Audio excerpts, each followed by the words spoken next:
Look, there's a lot of suicide and people talking about killing themselves, and you know, you're not alone. There's other men and that are going through the same stuff.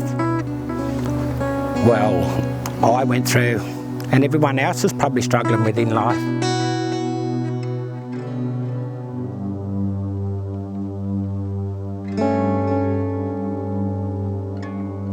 So this area that we're in and that has got a lot of significance in that to me.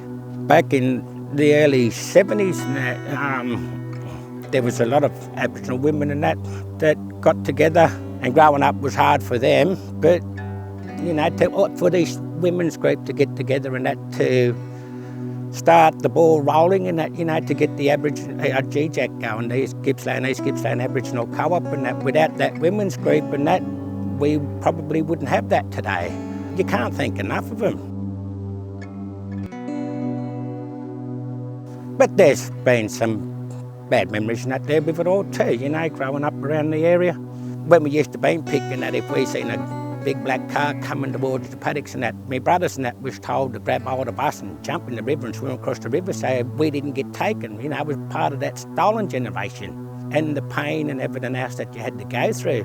When we was younger, being different at school, the only time we got recognised was playing sports.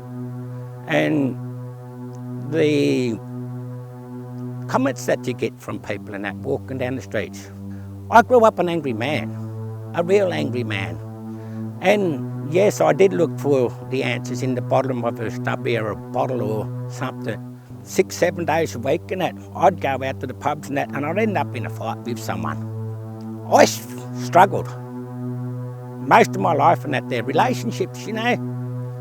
I couldn't have a relationship with anyone.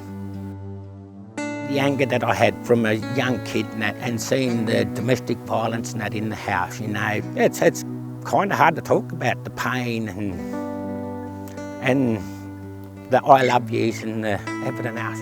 Never hearing Dad say it to Mum. Never hearing Mum say it to Dad, you know. I don't want my kids to grow up like that. I don't want my sons and my daughters and that in a violent relationship or anything else, you know. They've seen me come home drunk and, you know, have them fights with the person that I was supposed to be in love with.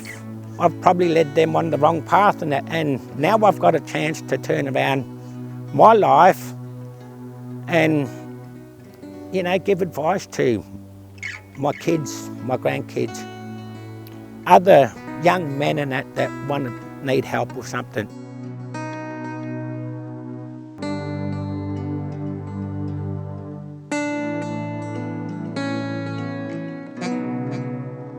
$13 months ago and that, when this men's group come along, I went to it.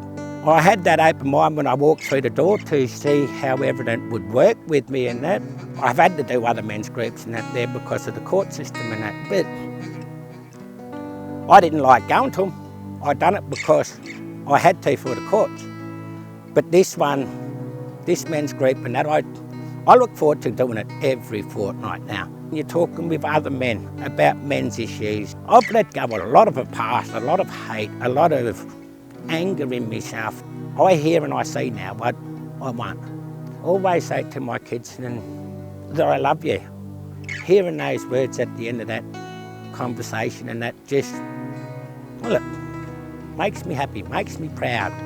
That respect is starting to come back again to me.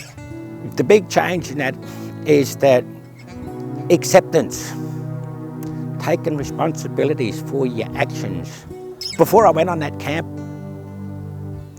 I used to sit at home and I'd lock myself in the house. I wouldn't socialise with anyone. Went on that camp and it just made me a totally different man. I told everyone at that camp I was going home to get rid of my beard and I was going to let everyone see me smile again. So it took me 1 hour and 20 minutes to shave my beard off with an old rusty razor. And the next day I opened up every curtain, every window, every door to my house, and I was just such a different guy. And the happiness in that I had. I went through some old CDs and that there of Mum's and just put them on, and I don't know if people could see me through the windows and that there, but I was dancing, I was happy.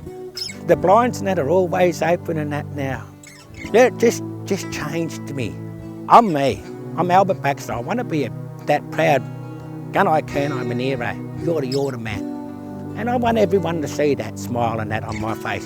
If you hear somewhere, anywhere in the state, anywhere in Australia, you hear that there's a group on like this, go in.